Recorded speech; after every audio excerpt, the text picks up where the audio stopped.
안녕하세요. 정치대학의 임윤선입니다. 대선이 이제 정확하게 8일 남으면서요. 레이스가 후반전으로 치솟고 있습니다. 그리고 내일 저녁이죠. 3차 TV토론이 열리는데 정말 마지막 기회입니다. 자질을 공개적으로 검증할 수 있는 여러분들.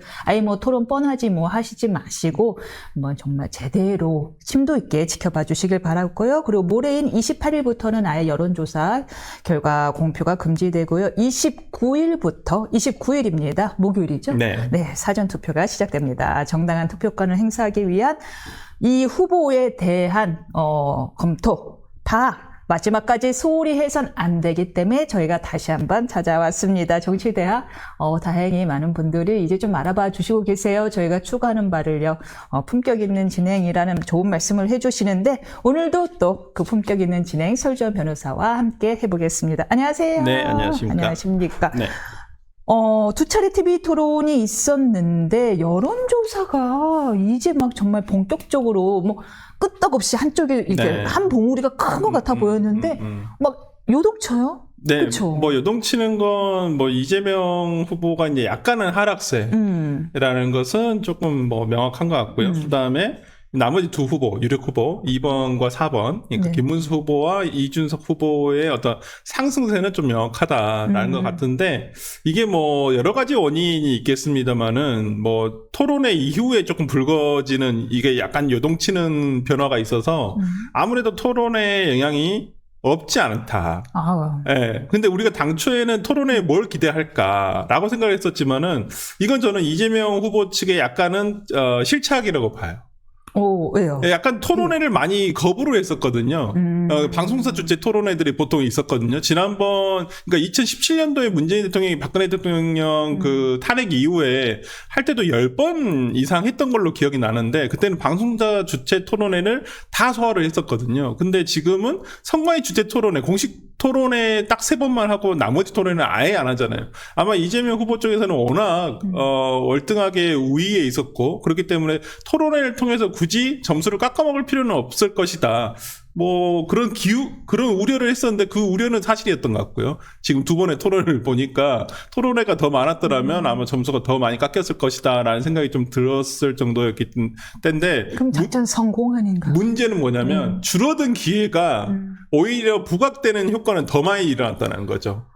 만회할 기회가 없군요. 네, 이게 이제 짧은 선거잖아요. 이게 짧은 선거다 보니까 많은 토론회가 있었으면 예를 들어서 첫 번째 토론회에 대해서 어떤 피드백이 나오기 전에 또 다른 토론을 해버리면 되거든요. 그러면 그걸 계속 만회할 수 있는 시간이 생기고 아니면 이슈로 덮는 효과가 있었을 텐데 오히려 이게 토론회가 적다 보니까 오히려 토론회에 나왔던 말 한마디 하나하나가 어떤 미적분이 되고 있는 거죠. 진짜 미분이 돼서 이것을 계속 돌아다니고 있어요. 이걸 하고 이제 또 지난번 대선과는 더 다른 점은 뭐냐면 이제는 숏폼의 시대가 돼버렸잖아요. 미디어 자체가 우리가 유튜브라든지 여러 가지 숏폼에 대한 시대가 돼버렸기 때문에 소비자들, 유권자들이 이 숏폼을 보면서 그때 토론회 전체 다 보지 않았더라도 그 당시에 이슈가 됐거나 내가 지지하는 후보가 잘한 거 아니면 내가 예를 들어서 지지하지 않은 후보가 못한 거 이런 것들을 숏폼 형태로 계속 이게 바이럴이 되기 때문에 줄어든 토론의 횟수가 이재명 후보에게 더 안 좋은 방향으로 더 흘러가는 건 아닌가라는 생각이 좀 듭니다. 그렇다는 이야기는 토론회에서의 모습이 그렇게 플러스는 아니었다라고 보시는 거예요? 그러니까 지난번에 1차 토론회 이후에 저한테 점수를 물어보셨잖아요. 그때는 제가 이준석 후보를 제일 잘했다라고 했지만 저는 이번에도 제일 이준석 후보가 제일 잘했습니다만은 이번에는 점수가 제일 낮은 후보는 저는 권영국 후보가 제일 낮았고요. 그 다음에 유력 후보 중에서는 이재명 후보가 제일 못했어요. 어떤 점이에요? 그러니까 상당히 1차 토론에서 약간 그런 문제가 됐었는데 이준석 후보가 어떤 조금 그 연금과 관련한 정확한 데이터를 제시하면서 물어봤었을 때 처음에 내용에 대해서 답을 한 게 아니라 오히려 이준석 후보에 대해서 태도에 지적을 하는 거예요. 이준석 후보 약간 근데 그게 이준석 후보가 어리기 때문에 너는 왜 이런 식으로 얘기를 하냐? 왜 갈라치기 하려고 하고, 왜 극단적으로 얘기하고, 너의 태도가 잘못됐다라는 식으로 지적을 했거든요. 상당히 꼰대스러웠어요. 회피스러운 거. 네. 그러니까 만약에 이재명 후보가 대통령이 된다고 한다면 밑에 있는 어떤 참모들의 말을 들을까? 더 젊을 텐데. 네. 그리고 이재명 후보에게는 청년 정치인이라는 것은 그냥 소모품이라든지 장식품에 불과하구나. 저 사람들의 의견과 같이 예를 들어서 청년 정치인이 나의 동지다. 이렇게 생각하지 않는다라는 게 느껴졌거든요. 마치 경쟁하고 있는 후보임에도 불구하고 마치 자기 아랫사람한테 훈계하듯이 얘기한다는 부분에서는 상당히 저는 좀 의아했어요. 사실 이재명 후보 지지층들이 30, 40대들이 많잖아요. 젊은 사람들이. 그 젊은 사람들이 볼 때 약간 이게 뭐지 하는 마음은 있었을 것 같아요. 그래, 아니 제가 실제로 개혁신당 출정식에도 제가 현장에 가본 적이 있어요. 그 청계광장에서 했는데 제가 이제 방송이 그 근처에 있어가지고 끝나고 이제 시간이 맞아서 한번 궁금하기도 하고 정말 개혁신당의 출정식에 어떤 분들이 많이 올까? 물론 젊으신 분들도 많이 오셨지만은 50, 60 세대들도 생각보다 많으셨어요. 그래서 제가 이준석 후보가 어떤 가지고 있는 소위 이대남을 대변하는 정치인이다.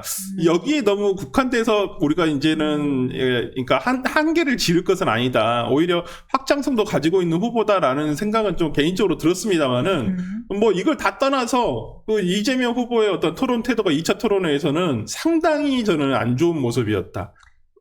그런 부분에서는 그렇기 때문에 저는 의외로 김문수 후보가 굉장한 득점을 했다. 그래요? 네. 사실 좀 많이 우려했었거든요. 국민의힘 내부 경선 토론에서 그걸 보면서 많은 분들이 저분이 대선 토론을 과연 잘 소화하실 수 있을까 하는 걱정을 했는데 오히려 잘하셨다는 거죠. 저는 생각보다 낫다고 봐요. 그러니까 못하지도 잘하지도 않으셨어요. 근데 그게 정치적으로 보면 이 투표 우리가 지금 선거 국면에 있기 때문에 이 과정에서는 상당한 득표력을 가져왔을 것이다. 그러니까 약간은 그런 생각이 들더라고요. 제주는 곰이 넘고 제주는 이준석이 넘고 오히려 돈은 정말 왕서방이 가져간다고 어떤 표는 김문수 쪽으로 조금 더 쏠리는 것 같긴 해요. 네. 왕서방이 김문수. 저는 그런 부분에서는 조금 이준석 후보로서는 좀 아쉬움은 있겠지만은 이건 이제 양당 구조에서 오는 어쩌면 당의 어떤 세력에서 오는 효과라고 볼 수가 있기 때문에 저는 그런 부분에서는 김문수 후보가 오히려 득표에 있어서는 더 도움이 됐을 것이다 생각합니다. 근데 이제 일각에서는 이제 박지원 의원도 같은 이야기를 했는데 지지율의 격차는 토론의 결과물이 아니라 이제 드디어 샤이 보수들이 어쩔 수 없이 선거를 앞두고 결집하고 있기 때문인 거고 결과적으로 몇 퍼센트 지금까지 대부분의 대선이 몇 퍼센트 차이였다. 옛날 이제 10% 차이 같은 거 안 난다. 결국에는 몇 프로 차이로 이재명 후보가 이길 수밖에 없다. 이렇게 분석하기도 하거든요.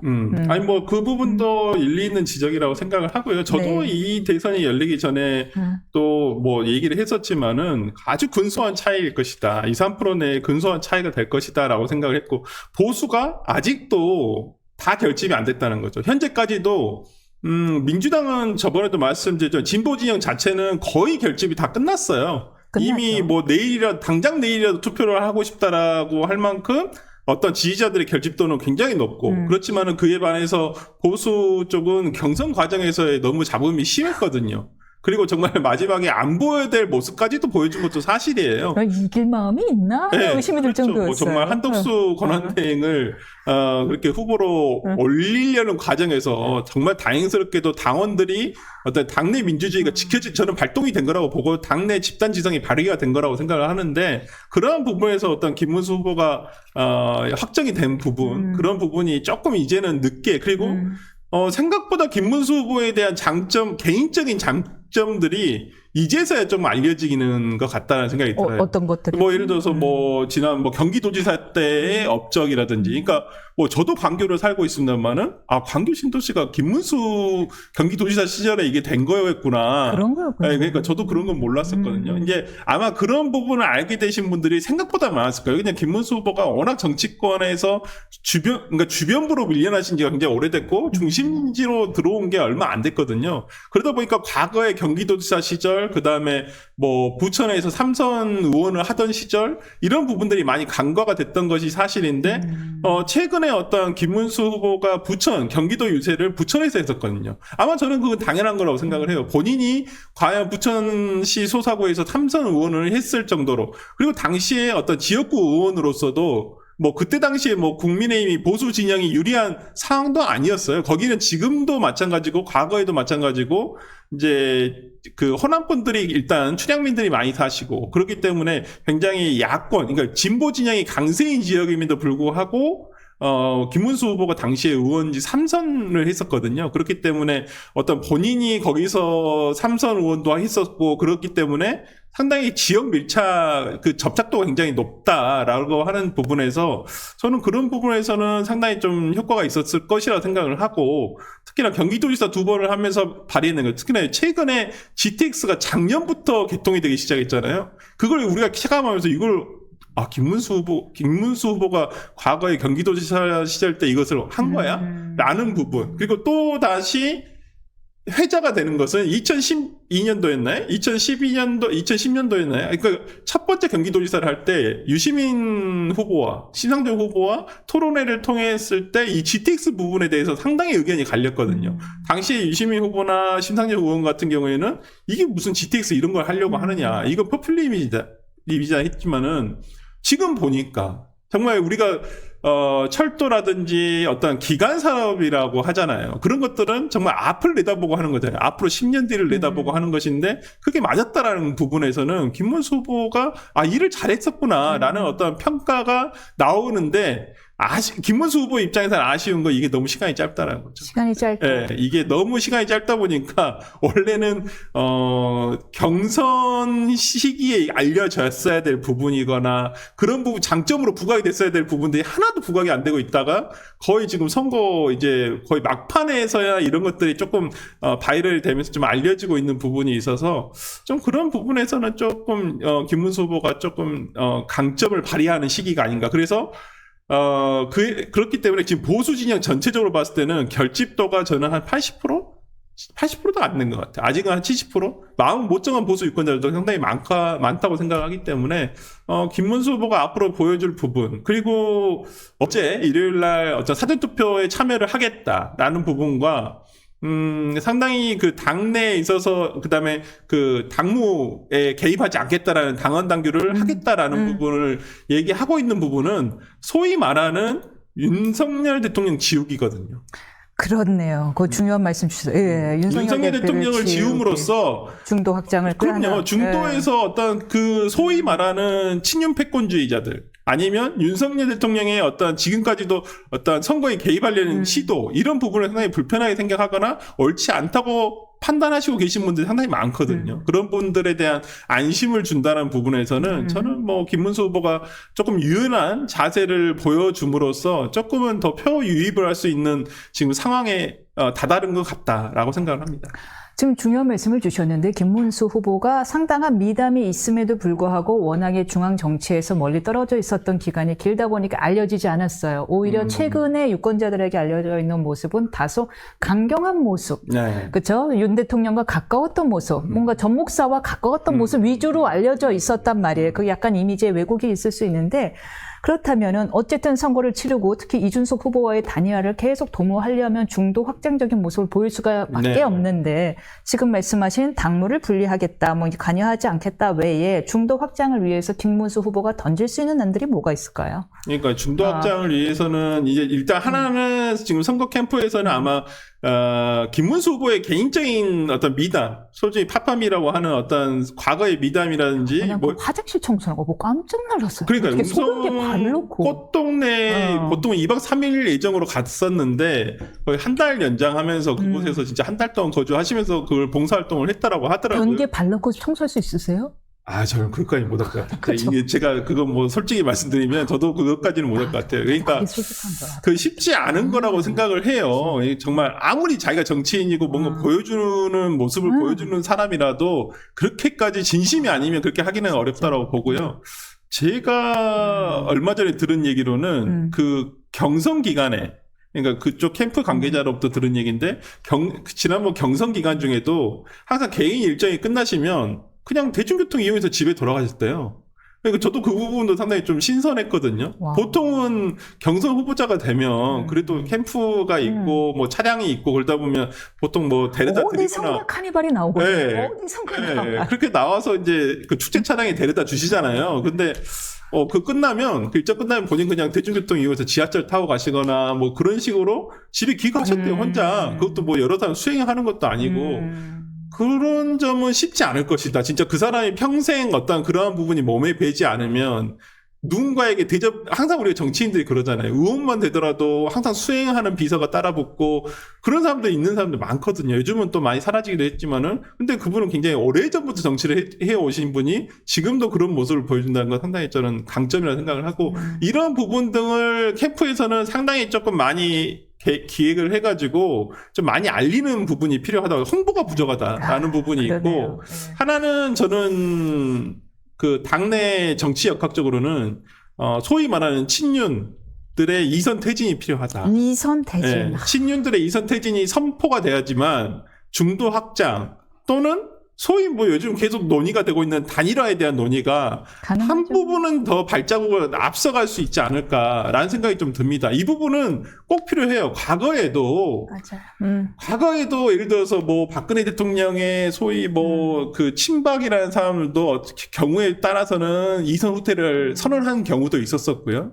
뭐 이명박 대통령 때도 마찬가지였죠. 소위 말하는 뭐 친명이라면 지금 이재명인데 그때는 친이명박, 친이계들이 소위 말하면 이선 퇴진을 한 경우도 있었었어요. 그러니까 뭐 그건 뭐 야당 쪽도 마찬가지죠. 민주당 쪽도 과거에 뭐 김대중 대통령의 가신들이라고 한 사람들도 나 그러면 김대중이 대통령 되면 우리 가신들은 전부 다 이선 후퇴하겠다. 공직 맞지 않겠다. 선출직 맞지 않겠다. 다 이랬었거든요. 저는 친윤들이 만약 김문수 후보가 저는 뭐 대선이 끝나든 어쨌든 간에 이선 후퇴를 할 필요가 있다. 소위 말하는 우리가 그런 부분이 제거가 되지 않는다면 중도 확장에 있어서는 가장 큰 벽이거든요. 그런 부분에 있어서 저는 김문수 후보와 그다음에 소위 당을 정말 구당한다는 마음으로 친윤들이 스스로 어떤 이런 부분을 뒤로 후퇴할 필요가 있지 않을까라는 생각을 좀 해봅니다. 맞습니다. 그리고 이제 설 변호사님이 법조인이만큼 이번에는 개헌안 양 후보들이 세 후보죠. 그래서 이제 두 후보 위주로 한번 얘기를 풀 텐데, 정책을 발표하면서 개헌안에 대한 여러 안들을 내놨습니다. 한번 저희가 여러 번 얘기를 해본 적이 있는데 국회의 권한이 어떤 식으로 이번에 개헌될 수 있으면 좋겠느냐라는 의견을 여러 번 피력하셨고 양 후보가 이 개헌 열차에 올라타면서 각자 입장을 밝혔어요. 일단 어떤 입장인지 좀 설명해 주실 수 있으세요? 그러니까 지금 일단은 시기의 차이가 있는 것 같아요. 김문수 후보는 3년 후 개헌을 지금 못 박았거든요. 2028년에 다 맞춰서 하겠다. 그렇죠. 총선과 함께 개헌을 하고 본인은 물러나겠다라고 지금 네. 얘기를 하고 있어요. 물러나겠다. 근데 이제 시기와 관련해가지고 이재명 후보는 3년은 불가하다라는 생각인 것 같아요. 일단 5년대로 하겠다. 네, 일단 5년을 하겠다. 그리고 뭐 이제 그 대통령 중임제 또는 연임제 이 부분도 약간은 좀 다르죠. 그러니까 이재명 후보 같은 경우는 연임제를 명백하게 명시적으로 얘기를 했고요. 김문수 후보는 중임제를 얘기를 했어요. 그러니까 약간은 좀 다릅니다. 연임제와 중임제는 지금의 어찌 보면 트럼프 대통령을 생각할 수 있겠죠. 한번 건너뛰고도 할 수 있는 부분인데 연임제는 연속해서 그게 안 되면 이제 안 되는 것이고. 근데 이런 부분이 있어서 좀 차이는 있고 그다음에 국회의 권한 통제와 관련해서도 지금 이재명 후보 민주당 진영에서 얘기를 하는 것은 국회는 거의 권한을 더 강화하자라는 쪽으로 가고 있고, 그 다음에 김문수 후보 쪽에서는 국회와 대통령의 권한을 다 같이 어떤 축소하는 방향으로 가자, 아니면 견제와 균형을 더 강화하는 방향으로 가자라고 지금 얘기를 하는 것 같아요. 그래서 그 다음에 그 조금 눈에 띄는 부분은 그 김문수 후보 같은 경우는 대통령의 불소추 특권 이것도 폐지를 하자. 저는 이 부분은 좀 바람직하다. 그러니까 국회의원이든 대통령이든 그러니까 본인이 소추당할 일을 하지 않으면 이건 상관이 없는 거잖아요. 모르겠습니다. 국회의원 같은 경우는 솔직히 약간 이재명 후보를 딱 겨냥한 거 아닌가요? 약간 뭐 그런 것도 있을 수 있고 저는 기본적으로 대통령에 대해서 우리가 기존에 어떤 대통령의 그 국정 운영의 안정성이라는 측면에서 내란과 외환죄를 제외하고는 소추당하지 아니한다라는 부분인데 이재명 후보가 이걸 좀 저는 악용하고 있다고 보거든요. 소추라는 게 뭐 저는 개인적으로는 이건 재판은 포함 안 된다고 봅니다만은 기소만 얘기하는 수사. 기소를 얘기하는 것이니까. 예. 근데 이걸 이제 뭐 민주당 이재명 후보 쪽에서는 재판도 포함시켜서 재판도 정지된다라고 해석을 하고 있는 부분이 있어서 저는 오히려 이런 불소추 특권에 대한 문제를 오히려 삭제한다라는 거. 오히려 이런 부분은 더 맞다고 보고 특히나 국회의원의 면책 특권은 더더욱이나 없애야죠. 그게 김문수 후보 쪽이죠. 네, 그게 왜 그러냐면 최근에 어떤 예를 들어서 그 지기현 판사 의혹 관련한 부분이 있잖아요. 그것도 저는 개인적으로는 국회의원의 면책특권 뒤에 숨어가지고 의혹 제기하는 거라고 보이거든요. 명백한 증거도 없이 그냥 의혹만 얘기를 하는 거예요. 그 다음엔 너희들이 입증해라. 너희들이 입증해라. 그 다음에 수사기관에서 알아서 할 것이다. 이런 식으로 하면 어떤 사람이 그러니까 앞으로 이런 국회의원의 면책특권이 어떠한 다른 뭐 입법부라든지 다른 행정부라든지 다른 사법부를 공격하는 하나의 빌미가 수단이 되거든요. 하나의 방패가 됨으로써 저는 그러한 부분에서는 이렇게 악용의 소지가 있는 부분은 아예 그러니까 진실한 것을 밝히면 되잖아요. 국회의원으로서 공익을 위해서 우리가 그건 명예훼손죄로 처벌하지 않기 때문에 그렇기 때문에 저는 그러한 부분에서는 국회의원과 대통령의 어떤 불소추 특권, 그다음에 면책 특권 이런 전부 다 없애는 방향으로 가는 게 맞지 않느냐라는 부분에서는 조금 뭐 김문수 후보 쪽이 조금 더 어떤 특권을 없애는 방향이어서 뭐 이런 부분은 좀 찬성을 할 수 있을 것 같습니다. 국회 권한에 대해서 또 이제 전반적으로 이재명 대표 쪽은 뭐 국무총리도 국회에서 추천하자, 네. 검찰총장이나 경찰총장들도 국회 동의를 하자라는 등의 계속해서 아니, 권한. 근데 저는 그걸 생각했으면 좋겠어요. 민주당 쪽이 지금은 의회 다수석을 가지고 있는 정당이잖아요. 2028년은 아니, 그러니까 본인들이 다수가 아닐 때도 생각을 해야죠. 그러니까 우리가 항상 권력이란 것은 민주주의가 뭡니까? 저는 민주주의를 제가 헌법책에서 배울 때 권력 이동의 자유성이라고 생각했거든요. 권력이 바뀔 수가 있는 거예요. 권력이 한쪽에서 계속 있으면 그건 독재 정부죠. 독재 국가고. 근데 우리가 민주당이 정권 가질 수도 있고, 그 다음에 뭐, 예를 들어 보수 진영, 진보 진영 왔다 갔다 하면서 균형과 견제가 맞춰지는 거잖아요. 그렇죠. 그게 민주주의잖아요. 맞습니다. 근데 지금 민주당이 하고 있는 것은 마치 만약에 예를 들어서 국회 권한을 엄청 강화를 해서 개헌을 해놨어요. 나중에 본인들이 다수석이 안 되고 지금 예를 보수 진영이 180석 이상을 가져갔다. 아니 150석 이상만 가져갔다. 그때는 어떻게 막을 거예요? 저는 그것도 바람직 같다고 보지 않아요. 맞습니다. 어떤 세력이 의회의 다수석이 되든 아니면 행정 어떤 권력을 가지든 대통령제를 가지든 균형과 견제가 맞춰져야 된다는 측면에서 저는 항상 얘기를 하는 것이기 때문에 내가 안 됐을 때 어떻게 할 것인가. 지금 권력에 취해가지고 우리한테 유리한 식으로 만들면 그게 나중에 분명히 부메랑이 돼서 민주당을 해치는 것으로 올 것이거든요. 그 부분을 좀 생각을 했으면 좋겠어요. 권한 이양의 가능성이 있다. 지금 민주주의에 대한 중요한 말씀을 주셨는데 민주주의라는 것은 죽지 않고 권한을 이양하는 제도인 거잖아요. 입헌군주제가 아니기 때문에 언제든 다시 그 다수당이 바뀔 수 있는 건데 그에 대한 좀 사고를 좀 해라라는 네. 따끔한 말씀이었는데 그 전에 잠깐 아까 전에 그 대통령 임기 말씀을 하시면서 이재명 대표는 일단 5년을 전제로 이야기하고 있고 그 다음에 이제 4년 연임제를 이야기하나 이 4년 연임제는 원래 헌법 182조에 따라서 본인은 해당 안 되는 거죠? 그렇죠. 128조 이항에 보면 예. 해당 네. 이 개헌안을 임기와 임기 변경이라든지 중임제라든지 이런 임기와 관련한 부분에 있어서 제안을 한 대통령은 그 당시의 대통령은 개헌안에 대해서 적용을 받지 않는다고 되어 있어요. 근데 어제 이재명 후보가 기자간담회를 통해서 굉장히 중요한 말을 했죠. 어떤? 이 연임제와 관련해 가지고는 이게 국민의 뜻이 중요하다. 그러니까 이게 예. 정확하게 얘기를 하면 네. 어떤 의미냐면 네. 128조의 2항의 이 부분 임기와 관련해 가지고도 네. 이걸 임기와 관련해 가지고도 이 부분을 그러니까 뭐라고 하냐면 정말 과거의 국민들이 현재 국민들 의사를 제약하는 측면이 있다. 그러니까 한마디로 이 말은 뭐냐면 예. 헌법 개헌이란 것은 국민의 주권자의 의사가 반영된 거죠. 예. 당연히. 근데 이것은 87년도 헌법에 있어서의 그 당시 국민들이 얘기했던 것이고 그러면 현재 국민들이 원치 않는다면 그럼 개헌안을 통해서 다시 바꿀 수 있다는 얘기예요. 128조 2항도 바꿔서 현재 대통령도 연임 가능하도록 바꿀 수 있다. 그렇죠. 그 얘기잖아요. 그러니까 국민의 지지가 있다면 본인부터 연임제를 적용할 가능성도 뭐 있지 아니, 않느냐. 이건 분명히 바뀐 거예요. 이건 와우. 본인의 발언에 어떤 그 차이가 있는 겁니다. 지난번에 연임제 발표를 했었잖아요. 예. 헌법 개헌과 예. 관련해가지고. 그때는 자기는, 그러니까 이재명 후보는 본인은 적용되지 않는다. 나는 5년하고 끝낼 네, 거다. 분명히 이렇게 얘기를 예. 했었단 말이에요. 근데 이게 바뀌었어요, 지금. 그 개헌안이라는 것은 과거의 국민들의 뜻이었고, 이번 개헌안은 이번 국민들의 뜻이다. 근데 이게 왜 적용 안 된다고 얘기하냐. 그리고 나는 국민의 뜻이 중요하다고 생각한다. 뜻을 따를 것이다. 라고 한다면, 만약에 국민들이, 예를 들어서 이걸 바꾼다고 한다면, 자기도 적용받을 수 있다는 거예요. 저 지금 약간 머리가 띵한데, 일단 설 변호사님은 여기에 대해서 어떤 의견이세요? 저도 이 말 듣고, 다시 한번 읽어봤어요. 예. 이건 본인이 5년, 플러스 4년 플러스 4년. 그러니까 최장 13년을 할 수도 있다는 얘기잖아요.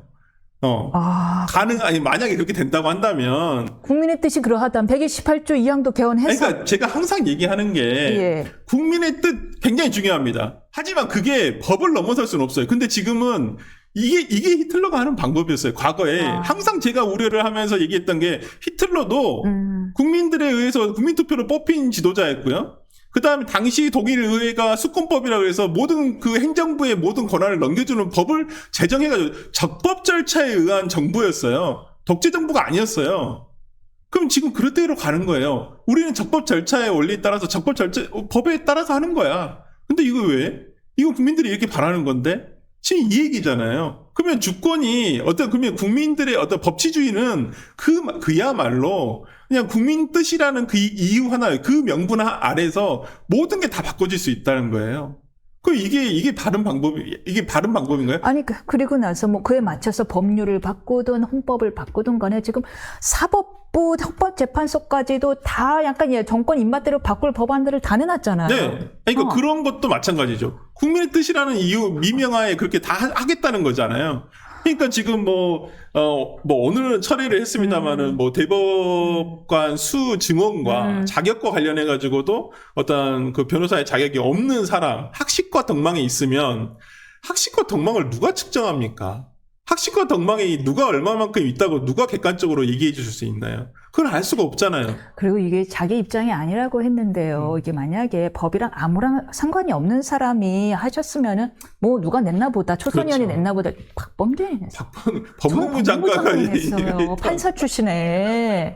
그러니까 이걸 이게 공감 없이 냈겠어요. 저는 지금 대선 국면에 이 이슈가 굉장히 불리하게 작용을 하니까 이재명 후보가 자기의 뜻과는 다르다, 그렇게 하지 말라고 지시를 했다고 하지만, 이건 언제든지 충분히 할 수 있는 거였어요. 저는 이건 발톱을 드러냈다고 보여요. 정말, 옆에 눈치도 안 보고, 국민들 눈치도 안 보고 발톱을 그냥 확 드러냈다가, 이게 아닌가 보다 하니까 지금 발톱을 다시 넣고 있는 건데. 지지율 떨어지니까. 네. 근데 이 발톱은 언제든지 쉽게 나올 수 있는 거거든요.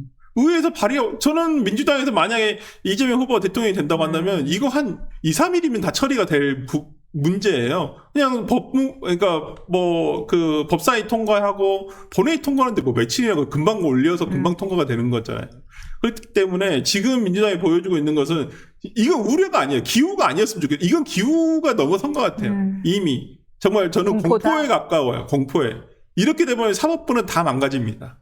그러니까 대법관이라는 우리가 그 사람들을 성역이라고 생각하지도 않고, 정말 건드려서는 안 되는 존재들이다, 이렇게 생각하지도 않아요. 맞아요. 그리고 헌법의 대법관은 법률이 정하는 바에 따른다라고 되어 있어요. 과거에도 증언 논의가 있었습니다. 그렇지만은 30명까지는 아니었었고, 우리가 4명에서 6명 정도를 증언하자, 이 부분 필요하다. 라는 얘기가 있었어요. 그리고 과거에 양승태 대법원장이 상고심 법원을 채택하려고 했던 이유가 지금 대법원의 재판 업무가 너무 과중하기 때문에 상고법원을 만들어서 거기서 한번 걸러가지고 조금 대법원에서 조금 더 심도 있는 논의, 그리고 정말 대법원에서 논의를 해야 될 사건들을 추려서 하자라는 취지였잖아요. 근데 당시에도 다 반대했단 말이에요. 민주당에서 하지 말자고. 그 다음에 대법관 증언도 대법원에서 이것은 안 된다라고 했으면 그 부분을 따라줬단 말이에요. 근데 지금은 그냥 주먹구구식도 아니고 이건 그냥 힘으로 가서 그냥 아예 우리 그냥 의자를 놓을 거야. 대법관 의자 놓을 테니까 그렇게 알고 있어.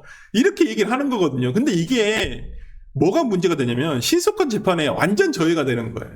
전원합의체 어떻게 합니까? 30명? 100명? 그거 어떻게 엽니까? 열 수가 없는 거예요. 근데 이 부분에 대해서 충분한 논의가 되지 않고 마치 이재명 후보에 대해서 5월 1일 날 파기환송심 있다는 그 보복감에 그런 이유로 지금 하고 있는 거잖아요. 본인들은 아니라고 하죠. 항상 민주당에서 하는 게 이 논의는 계속 있어 왔던 논의예요. 안다고요. 그 논의 있었다 왔다는 거 알지만 이렇게 중요한 건 맥락이죠. 네, 대선에서 이렇게 갑자기 갑툭 튀잖아요. 갑자기 튀어나올 주제가 아니었단 말이에요. 근데 이것을 입법 발의까지 하겠다라고 하니까 그 부분에 우려를 제기한 것이고, 그리고 변호사 자격증이 없는 사람이 대법관을 하겠다? 그것도 웃긴 게, 그러면 대법관이라는 사람들은 판결문을 쓰는 사람들이잖아요. 그러면 이 많은 판결문들을 어떻게 씁니까? 우리도 변호사들도 판결문 쓰라고 하면 그건 또 훈련을 해야 돼요. 어렵죠. 네, 어려운 네. 문제인데, 그 비법률가들이 그걸 판결문을 쓴다고요? 그건 말이 안 되는 거죠. 말이 안 되는 거다. 저희가 정말 얘기를 더 듣고 싶은데 오늘 설 변호사님의 열강에 저도 너무 집중해서 들었는데 시간이 거의 다 돼서 마지막 질문 한번 네. 여쭤보려고요. 제가 나도 민주당 출신이지만 외교 문제, 특히 안보 문제에 대해서는 상당히 보수적인 입장을 갖고 계시다라는 말씀을 해주신 적이 있어서 궁금해서 이번에 이제 주한미군 감축이 약간 해프닝처럼 끝났으나 이제 결국은 해프닝으로 끝나지 않을 거다라는 의견이 전문가들 대세잖아요. 네네. 그리고 이제 양안 문제를 좀 더 미국 입장에서는 양기슭이라는 뜻이더라고요. 저도 이번에 네. 알게 됐습니다. 대만 해역, 중국 해역. 이 문제 때문에 결국 감호로 옮길 수밖에 없을 것이다라는 이야기가 나오는데 요거에 대한 양 후보들 입장 차이도 좀 있지요. 그러니까 이재명 후보 같은 네. 경우에는 양안 관계 예전부터 또 그렇게 하나씩 중국에도 셰시하고 대만에도 셰시하면 된다. 이게 뭐냐면 최대한 개입하지 않겠다. 라고 얘기하는 것이고, 그래서 지금 어떤 그 파견 문제, 그러니까 감축 문제에 대해서는 상당히 반대하는 입장이고, 그 다음에 김문수 후보 같은 경우에는 대북 억제력만 유지가 된다고 한다면 어떤 인원의 변동은 충분히 유동성 있게 유연하게 볼 수 있지 않을까. 저는 근데 이게 우리의 뜻은 아닐 수가 있어요. 이건 미국의 의지가 더 중요한 문제고, 진짜 만약에 그런 일이 있어서는 안 되겠지만 중국의 양안 관계가 어떤 정말 아주 급작 사태가 일어났을 때는 그때 우리나라도 스탠스를 정해야죠. 그거 어쩔 수가 없는 부분이잖아요. 시시하고 올 수는 없죠. 그거 할 수가 없죠. 그때 당시에는 그거 어떻게 하고 있습니까? 그런 부분에서는 근데 어떤 가치 동맹이 아니라, 그러니까 예를 들어 가치 동맹에 해당한 거에 대해서 뭐라고 하는데 그때는 어쩔 수 없이 가치 동맹에 쓸 수밖에 없는 상황이 오잖아요. 그러니까 그런 부분에 있어서는 좀 저는 오히려 국제 질서라는 것이 항상 우리만 이득을 얻겠다라고 할 수는 없지 않습니까? 우리도 내줄 것은 내주고 그다음 취할 것은 취하는 방향으로 가야 되는데, 지금 민주당에서는 그냥 중국으로부터는 돈만 벌면 되고, 그다음 미국하고는 우리가 원래 잘 국방적인 부분이 있으니까 잘 지내면 된다, 이런 식으로 하는데 그게 되냐고요. 미국이 이젠 더 안 봐주죠. 지금 미국도 그렇게 안 된다라고 얘기를 분명히 하고 있고, 그러니까 오늘 바로 이재명 후보가 오늘 바로 나오는 어떤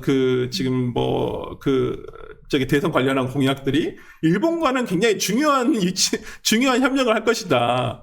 근데 이재명 후보가 너무 이렇게 조변석기 하듯이 말을 바꾸는 것 같이 보이는 것이 그렇게 이게 신뢰성을 줄까? 미국에서도 그러면 이러한 이재명 후보의 어떤 발언에 대해서 신뢰감을 줄까라는 부분에 대해서는 점령군이라고 표현도 한 적이 소위 있는. 말하면 얼마 전에 어디 가서 친일 세력과 미국 점령군 때문에 이렇게 얘기를 하셨잖아요, 표현을.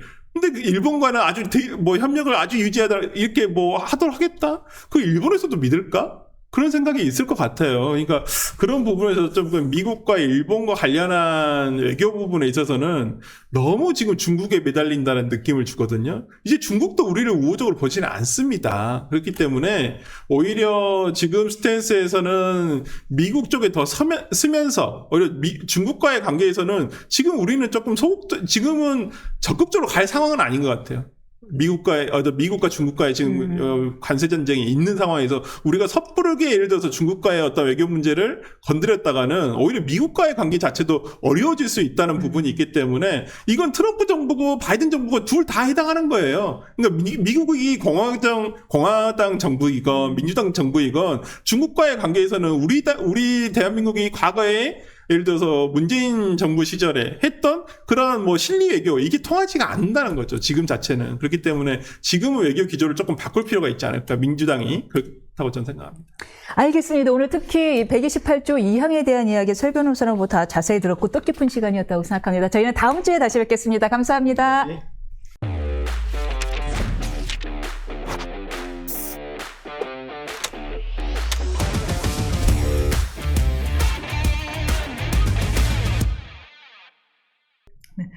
호텔 경제론과 커피 원가 120원에 이번에는 경기 시흥시 거북선의 웨이브파크 조성 사업을 놓고 정치권에서 또다시 공방이 벌어지고 급기야 고소고발전이 벌어지고 있습니다. 그래서 정치대학 2교시 우리 호텔 경제론 전문 스나이퍼죠. 조정태 위원과 함께 이번에는 거북선 논란 대체 뭐가 문제인지 자세히 얘기 나눠보겠습니다. 일단 잠깐 그 호텔 경제론 이야기 비판하신 부분 다른 데서는 들을 수 없는 독특한 의견이셨는데 상당히 화제가 됐어요. 예. 모두 시청자 여러분 덕분이겠습니까? 그리고 이제 잘 이끌어주시는 우리. 아이고 뭐 그런 겸손한 말씀을. 아니 그 호텔 경제론이 뭐 요즘 민화가 되어 있다고요. 예. 그러니까 뭔가 온다고 해서 기대가 부풀었는데 안 왔는데 그래도 활기는 돌았으니까 좋았죠. 딱 요 패턴으로 써먹기가 너무 좋은 거예요. 네. 그래가지고 예전에 그 축구 선수 크리스티아노 호날두가 방한한다고 했는데 방한은 했지만 경기에 안 뛰었잖아요. 그래가지고 그때 막 사람들 막 실망하고 막 울고 막 그랬었는데 어린이들이 그때도 그걸 빗대가지고 그 이제 별명을 날강두라고 부르니까 날강두가 내한을 했는데. 이제 내안았지만 경기는 뛰지 않았습니다. 하지만 티켓은 팔렸고 활기가 돌았습니다. 또 이런다거나 일리는 있네. 진짜 활기는 돌아 팔렸네. 네, 활기는 돌았죠. 그리고 뭐 이제 제가 그 방송했을 때 힙합 가수 카니에 웨스트의 내한이 취소가 됐어요. 근데 이제 카니의 내한은 취소되었지만 티켓이 팔렸으니까 활기가 돌았습니다. 보면서 뭐 이러는 것도 있었고 또 뭐 있었냐 뭐 내가 이제 민주당을 찍는다고 하면서 우리 삼촌하고 이모한테 용돈을 25만 원씩 받았습니다. 하지만 저는 민주당을 찍지 않았습니다. 그래도 민주당에는 활기가 돌았습니다. 그러니까 이런 식으로 줬다가 그러니까 말로는 준다고 했다가 안 줘서 이제 나만 이득을 받았다. 뭐 이런 식의 이야기들을 아무 거에나 뭐든지 갖다 붙일 수 있단 말이에요.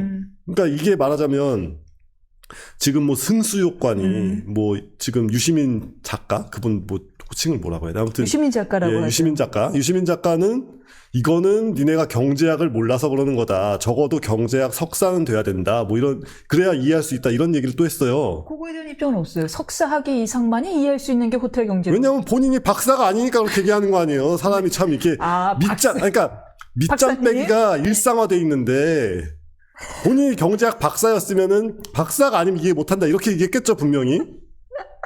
근데 문제는 이재명 후보가 경제학 석사입니까? 아니죠. 법학 학사죠.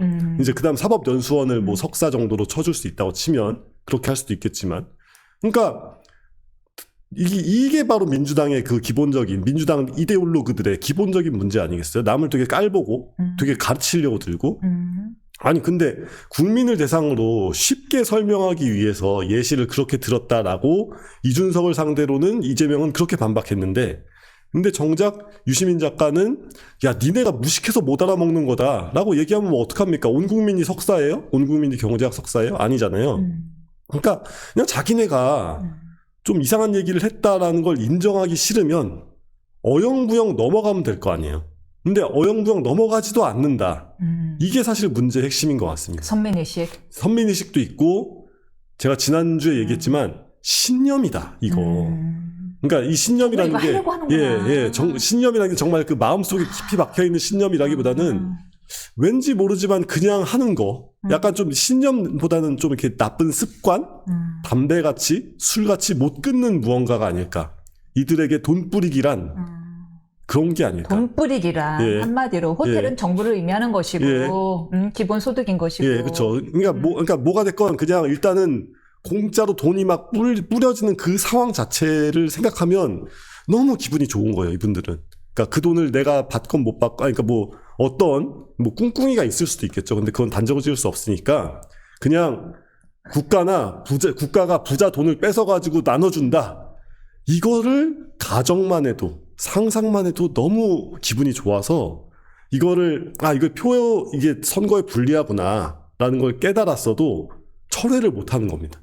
마음속에는 계속 그 생각을 하고 있고 그러니까 머릿속에 에버랜드 가고 싶은 어린이가 이게 막 쓸데없는 맥락에서 에버랜드 얘기를 막 한단 말이에요. 그러면은 알았어 내년에 어린이날에 갈 테니까 이제는 끝났으니까 얘기하지 마 라고 해도 에버랜드 얘기를 또 하고 있는 그들의 머릿속에 그 호텔이라는 게 말하자면 어떤 그런 그 놀이동산 꿈의 환상의 놀이동산 같은 거여서 이 민주당 어린이들은 그것을 떨쳐놓을 수가 없습니다. 무슨 말인지 알겠습니다.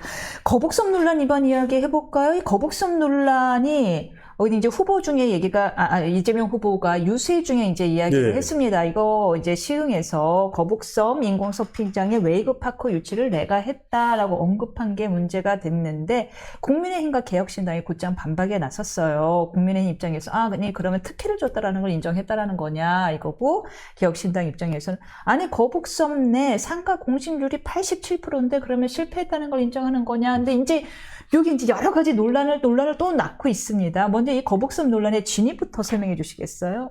진위라고 한다면 진위 이전에 이것 역시 호텔 경제론의 생생한 사례죠. 오. 아니 예. 그 접근성도 그렇게 좋지도 않고 뭐 바닷가라고 하지만 뭐 풍광이 빼어나게 아름다워서 특별한 유인 동기가 아닌 그런 곳에 인공 서핑장 같은 거를 조금 추가한다고 해서 사람들이 절로 우르르 몰려올 것이라는 그 기대.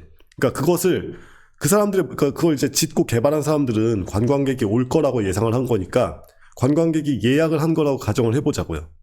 예약을 했어요. 그럼 이제 그 돈을 바탕으로 건물도 짓고 뭐도 짓고 하면서 이 기적적인 일자리 승수 효과가 발생을 했다고 가정을 해보자고요. 그래서 이제 시흥 마을에 돈이 한 바퀴 돌았어요. 근데 손님은 안 왔어요. 그러면은 결과적으로 좋아야 되는 거 아니에요. 아니 호텔 경제론을 주장할 거면 야 공실률 87%가 아니라 공실률이 100%여도 시흥에는 돈이 돌았고 활기가 돌았다 라고 해야죠. 자기 신념, 그러니까 자기가 그렇게 떠들어대는 호텔 경제론을 제대로 옹호하지도 못하잖아요. 일단 돈이 들어왔다. 예, 아니 뭐 고속도로 지어가지고 차는 안 다니고 거기에 뭐 이렇게 고라니가 뛰어다니고 뭐 이렇게 뭐 무슨 실버 타운 같은 걸 지었는데 어린이도 없고 노인도 없고 환자도 없고 아무도 없다. 빈집을 우리는 엄청 짓고 있었다. 라고 해도 그걸 짓는 동안에 돈이 돌았으면 된 거 아니냐라고 당당하게 주장을 해야죠. 이재명 후보 측에서는 거북섬의 저도 사실은 가봤어요. 그 시흥의 웨이브파크를 궁금해서 예전에 이제 제가 한참 웨이브파크 그 서핑에 그런 때가 있으셨군요. 재미가 있어갖고 한번 가봤는데 예. 좀 당황스럽긴 한 거예요. 이제 거북섬 내에 예. 웨이브파크가 있긴 한데 정말 주변이 예. 텅텅 비어있고 이제 심지어 플래카드들 곳곳에 붙여있고 사기 분양이다 예. 막 이제 이런 피해자들 붙어있고 살벌하더라고요. 예. 그래서 웨이브파크 들어갔는데 내부는 잘 돼 있는데 웨이브파크도 뭐 그렇게 사람이 제가 뭐 평일이라서 그런지 뭐 그렇게 사람이 많은 것 같지는 않고 그랬었거든요. 근데 이제 민주당의 이재명 후보 얘기는 거북섬의 공실률을 우리한테 책임 묻지 마. 이거는 박근혜 대통령 때 한 거야. 나는 그거 한 적 없고 그게 하도 텅 비어서 웨이브파크만을 유치했을 뿐이야. 내가 그 얘기를 한 건데 내가 마치 거북섬 전체를 기획한 것처럼 이야기한 이준석 후보는 허위사실 공표죄로 고발하겠어 하고 고발했거든요. 그러니까 일단 그 허위사실 공표죄를 그렇게 쓰는 얘기는 우리가 지난번에 했으니까 그건 그렇다고 넘어가주면 안 되는데. 아무튼 이제 그것도 아니 이런 사실이고요. 비난도 있어요. 일단 이렇게 나눠서 얘기해 볼까요? 이재명 후보의 이 해명에 대해서는 어떻게 보시죠? 그리고 허위사실 공표죄로 고발한 행위에 대해서는 어떻게 하는지 나눠서 한번 볼까요? 그러니까 이제 개혁신당 측에서 얘기하는 바로는 그 거북섬 개발에 대해서 나왔던 인허가라고 해도 그게 전체적인 진행 과정에서 결정적인 건 아니었고 최종적으로 힘을 실어준 주체가 누구냐라고 한다면 그 당시 시흥시장과 이재명 도지사 아니냐. 그러니까 어차피 이게 그 개발이라는 게 한 번에 하나의 스텝으로 딱 끝나는 게 아니잖아요. 그 과정 속에서 그 지역은 어떻게든 개발이 되게 되어 있었는데 그것을 그런 식의 상업지로 만들어서 그런 식의 힘을 실어주고 마지막에 이재명이 본인이 내가 이것까지 유치했다라고 해서 아니 이재명 본인 스스로 얘기했잖아요. 내가 들어가서 2년 만에 뭐 어르고 협박해서 구슬려서 뭐 꼬여서 유인해서 뭐 이런 종류의 그 범죄의 구성 요건에 해당하는 단어를 써가지고 약취 유인 약간 이런 느낌의 단어를 써가지고 설명을 하셨는데 저는 사실 그걸 보면서 그 해명을 보면서 네. 어쩌면 이재명 그 공직선거법 재판 고등법원 판결이 옳았을 수도 있겠다라는 생각이 들었어요. 어떤?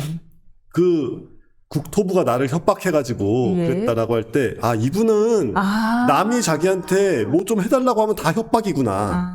반대로 내가 남한테 가령 뭐 이렇게, 아, 저 잠깐 물 좀 건네주시겠어요? 라고 하면 상대가 나한테 물을 건네주면은 그냥 뭐 부탁과 들어준다. 이게 아니라 나는 이 사람을 이렇게 뭐 회유 내지는 이 사람을 뭐 이렇게 유인한 거고 그 내가 뭔가 이렇게 저 사람을 속여가지고 이익을 본 거구나. 그러니까 이 사람의 머릿속에서의 세계관은 모두가 약간 좀 이렇게 서로가 서로를 향해 범죄를 저지를 준비가 되어 있고 서로가 서로를 향해 범죄를 저지르는 세계관이 아닌가. 그러니까 국토부가 나를 협박했다라는 말이 우리 평범한 사람들이 볼 때는 야 그걸 어떻게 협박이라고 부를 수 있어 라고 하지만 이재명 후보의 눈으로 볼 때는 누가 나한테 내가 딱히 원치 않는 거를 얘기를 하면 그것은 무조건 협박인 것이다. 그거 날카로운데요. 예, 아니 그렇지 않고서야 이번에 나온 얘기가 아니 뭐 그냥 2년 만에 내가 인허가를 다 쫙쫙쫙 해가지고 뭐 이렇게 불도저처럼 밀어붙였습니다. 고속으로 처리했습니다. 단호하게 해결했습니다. 이러면 될 거를 내가 그 사람들 뭐 꼬시고 어르고 달래고 유인했다. 이거는 좀 물론 이제 저희가 노 의원님의 개인 의견임을 밝힙니다. 이제 머릿속에 이제 약간 기본적으로 범죄와 범죄 서로 속이고 속이는 아니 그러니까 너무 세계관이 살벌하잖아요. 세계관이 살벌하다. 아니 그러니까. 이런 식으로 표현하나? 그러면서 이제 이준석 후보를 나는 거북섬이라고 얘기한 적이 없고 웨이브파크라고 얘기했는데 이준석 후보가 거북섬이라고 표현한 건 낙성 목적 허위사실 공표죄로 허위사실 공표죄다라고 얘기했는데 요거는 자가당착이다라는 비판이 있습니다. 그 뭐 거북섬이라고 얘기를 안 했다라고 해도 예. 그 거북이 모양 인형 만들어 가지고 그 사진 보셨나요? 보도된 사진? 그러니까 이재명 후보가 본인이 여기 있고 양쪽에 이제 그 주변인이 있고 내가 거북선 만들었어요 예 하기 위해서 인형 이렇게 동그란 인형 같은 걸 만들었어요. 거북이 등딱지 모양 인형을. 그래서 거기에 이제 숫자 2 이재명 막 이렇게 써 있고 막 이가 아니구나 이건가. 예. 아무튼 이제 그런 거를 만들어가 자기가 들고 온 사람이 예. 거북섬 얘기는 내가 한 게 아니다라고 하면 말이 안 되죠. 하지만 그 또한 이재명 후보의 그 세계관 속에서는 나는 최대한 인두비오 프로레오로 보호를 받아야 되는 사람이기 때문에 내가 설령 거북이 등딱지 인형을 들고 거기에 이재명이라는 이름이 써있고 막 들고 홍보를 했어도 내 입으로 거북섬이라는 단어가 나오지 않았다면 나는 거북섬 이야기를 하지 않은 것이다 라고 주장을 할 겁니다. 그것도 그렇고 이제 피고인의 행위도 범죄 사실에 넣은 것은 너무 모호하다란 취지로 법 개정안을 내놓은 상태잖아요. 예, 그렇잖아요. 근데 타인이 자신의 행위를 문제 삼은 거는 이제 또 불법이다. 이거 고소하면서 고소한 것이 자가당착 아니냐라는 비판이 있더라고요. 그러니까 이재명 무죄법, 이재명 반대자 유죄법 뭐 이런 거를 만들겠다라는 취지로 지금 행동하고 있고 그래가지고 이제 아까 지난 교시에 우리 설 변호사님 말씀하셨던 것처럼 저도 이런 사람들이 이런 사람들이 개헌을 한다? 이건 정말 큰 문제가 될 수 있을 거라 생각을 합니다. 어떻게 보세요? 표심에 좀 영향이 갈 것 같아요. 이 거북섬 논란. 그러니까 이재명 후보가 이런 스타일이라는 건 다들 알고 있는데 이건 좀 크긴 크다고 봐요. 그러니까 지금 크다는 게 왜 크냐면 역대로 민주당이 21세기 들어와가지고 망한 이유는 단 하나였습니다. 경제. 이 민주당이 정권을 잡았을 때 경제가 어디로 흘러갈지 모르겠다, 불안하다, 무섭다. 이 공포심이 크단 말이에요. 대중들한테. 특히 영세한 사람, 영세 자영업자와 그쪽 계층한테 굉장히 큰데 커피 원가 120원으로 일단 뒤통수를 한 대 때렸죠. 사람들이 그때 정신이 다 번쩍 들었어요. 아 잠깐만 민주당 이런 정당이었지 하고 들었어요. 그리고 이제 좀 약간 머리에 들어있는 거 좀 있고 약간 이제 화이트 칼라 이 투자와 뭐 이런 논리에 좀 밝은 사람들이 호텔 경제론을 듣고 눈이 번쩍했습니다. 아니 이걸 아직도 진심으로 믿고 있네? 이러면서 눈이 번쩍했어요. 근데 결정적으로 거북섬 얘기까지 나오면서 딴 건 몰라도 경제 때문에라도 민주당을 또 찍으면 안 되겠다라는 위기감이 쫙 들 거란 말이에요. 어떤 부분 때문에? 그렇게 공실률이 많은데 치적하는 모습이에요? 지적하는 모습 자체가 아니라 뭐 개발 사업을 했는데 개발 사업이 할 수 있잖아요. 근데 개발 사업이 실패할 수도 있는데 그 실패한 개발 사업이 실패했다는 것조차 모르는. 저는 이거는 또 이재명 개인의 문제 이전에 민주당의 우리가 이제 그 국민의힘 쪽에서는 국민의힘이건 뭐 아니면 개혁신당이건 반민주당 쪽에서는 이쪽은 하나도 안 돌아가는데 민주당은 너무 잘해. 이런 얘기를 막 하잖아요. 근데 거북섬 텅텅섬 되어 있는 거를 뻔히 알면서 모르지 않을 텐데 그게 그냥 올라가가지고 그렇죠. 그러니까 몰랐다는 거는 저도 가서 봤는데 모르는 거죠. 사기 분양 피해자가 자살까지 했는데도 모르는 거죠. 이거는 당 아래에 당의 이제 그 기층 시스템에서 이렇게 얘기가 올라와가지고 이 이슈는 하셔야 됩니다. 이 이슈는 언급하시면 안 됩니다. 이게 올라와야 된단 말이에요. 후보가 개인적으로 다 조사해서 알 수가 없으니까. 근데 뭔가 안 돌아가고 있다는 겁니다. 민주당도 지금 뭔가 잘 안 돌아가고 있고 거기서 이제 이 민주당의 시스템이 굉장히 좋고 너무 잘 돌아가고 있고 그래가지고 망한다 이런 생각을 잠깐 접어둘 수 있는 거는 좀 나름 긍정적인 효과라고 보는데 어쨌건 그런 거예요. 그러니까 그러니까 문재인 정권도 여러 가지로 홍보 너무 잘하고 막 뭐 이것 남북 정상회담하고 막 온갖 거를 해가면서 지지율을 계속 유지해 나갔잖아요. 하지만 마지막에 정권을 뺏긴 이유는 결국에는 부동산 때문이었거든요. 경제 이슈 때문이었습니다. 근데 소득주도 성장과 그렇죠. 52시간과 그렇죠. 자영업자들의 원성이 많아졌죠. 그렇죠. 그것을 다시 자극하고 있는 거예요, 지금. 소득주도 성장에 대한 그 악몽이 다시 떠오르는군요. 그렇죠. 이 호텔 경제론 때문에. 호텔 경제론, 그러니까 소득주도 성장. 그리고 이제 그 공실이 된 상가를 볼 때 자영업자들이 내일이 아니어도 내일처럼 아플 거 아니에요.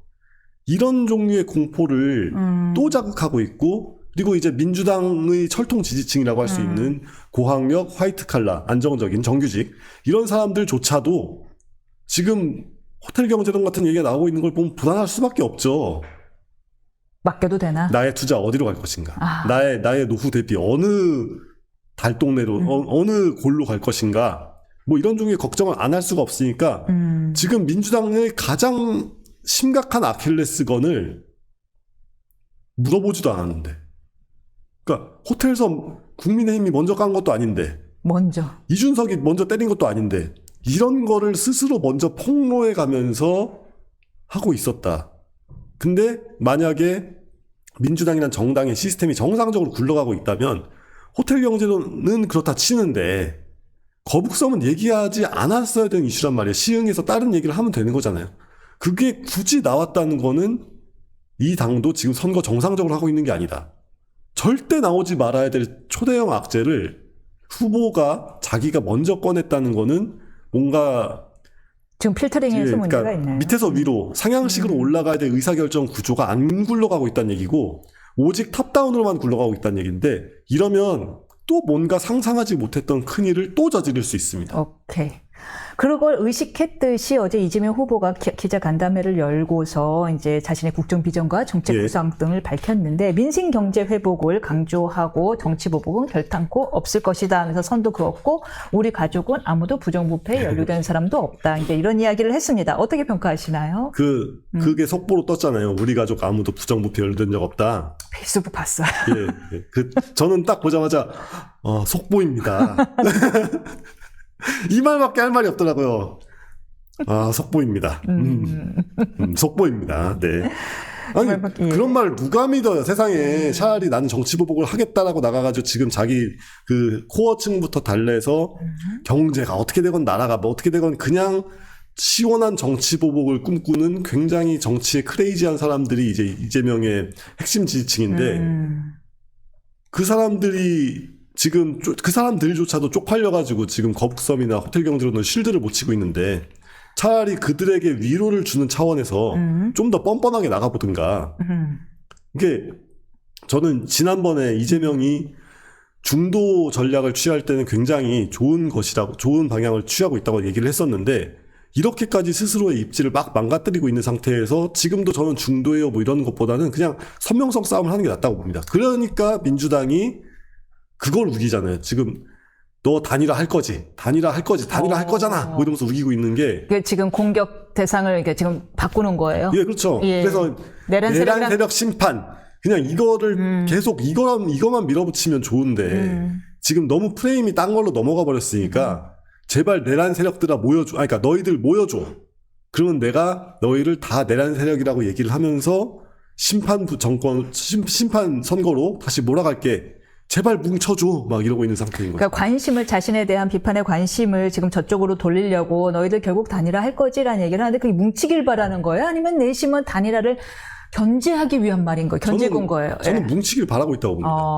그러니까 지금 이 선거가 예. 이 며칠 사이에 갑자기 이재명 심판 선거가 되었는데 그 이유가 결국에는 이제 너무 기세등등하게 너무 막 이렇게 막 하고 있으니까 심판의 분위기가 생기는 것도 있지만 이제 국민의힘이 그러니까 국민의힘 자체가 쪼개진 건 아니고 보수 후보가 쪼개져 있어서 나오는 효과기도 하거든요.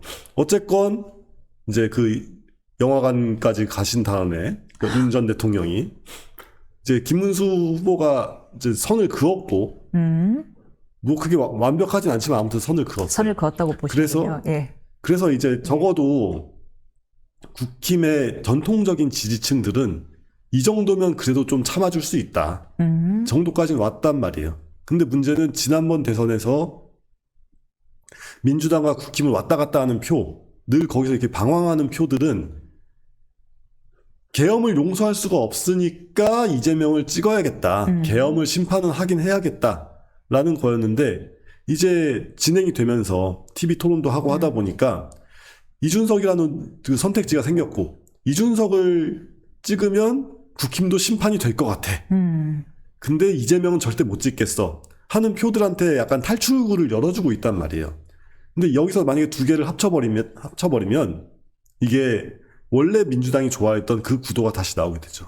그러니까 지금 TV 토론 보시면 아시겠지만 그러니까 이재명의 비도덕성은 김문수가 그리고 무능함은 이준석이 아하. 이렇게 지금 나눠가지고 때리고 있거든요. 롤플레이를 하고 있군요. 예, 그렇게 나눠가지고 때리고 있거든요. 재밌는 분석이에요. 예. 네. 근데 만약에 여기서 다시 비도덕성은 김문수 후보가 무능함은 이준석 후보가 때리고 있다. 예, 그렇게 나눠서 때리고 있으니까 지금 이재명 심판 구도가 되게 명확해져가지고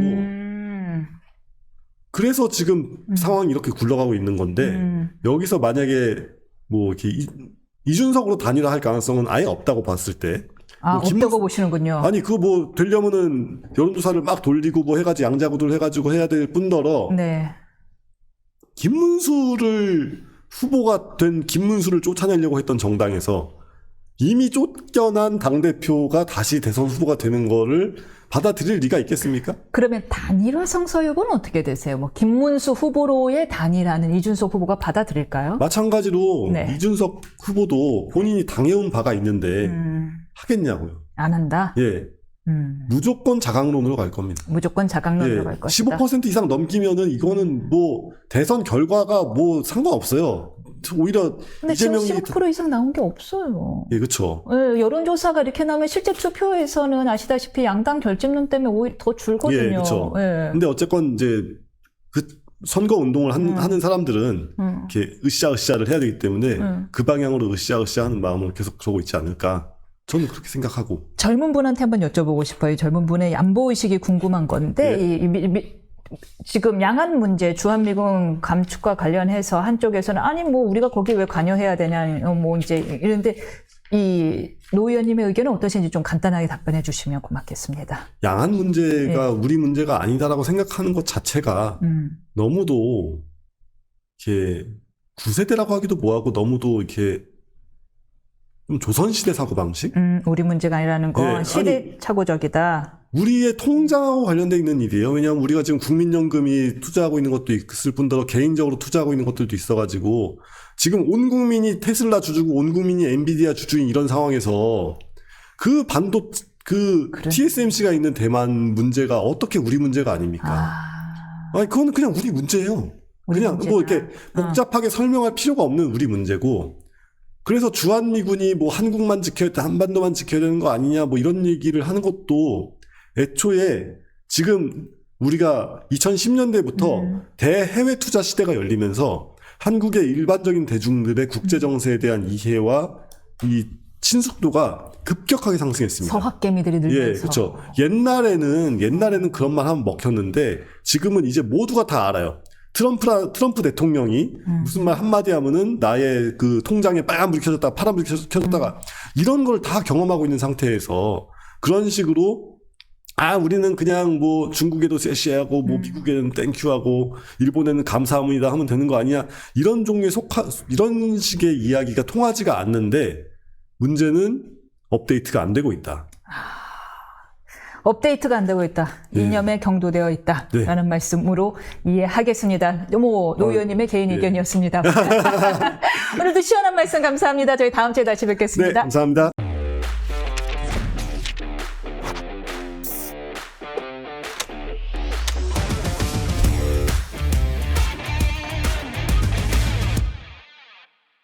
김문수 국민의힘 대선 후보의 지지율의 상승세가 뚜렷합니다. 40%에 육박했고 오늘 나온 어떤 조사에서는 뭐 40%를 이미 넘은 것까지도 나왔습니다. 그래서 이재명 민주당 후보와의 지지율 격차가 한 자릿수로 줄여졌다라는 이야기까지 나오는데 1강, 1중, 1약 구도로 요약되는 판세에서 최대 변수가 무엇인지 정치대학 3교시 배종창 소장님과 함께 요동치는 대선 여론 상황 웨이브 서핑 네. 상황 짚어보겠습니다. 안녕하십니까? 안녕하십니까? 배초도사 배영찬입니다.